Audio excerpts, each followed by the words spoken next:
بالله من الشيطان الرجيم. بسم الله الرحمن الرحيم.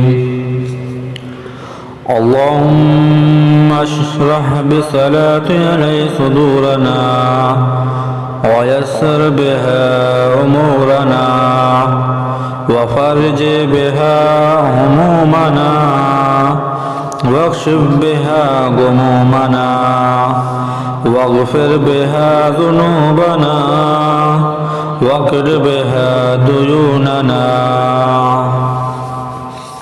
وبلغ بها آمالنا وتقبل بها توبتنا واغسل بها هوبتنا وانصر بها حجتنا وطهر بها ألسنتنا وانس بها واشتنا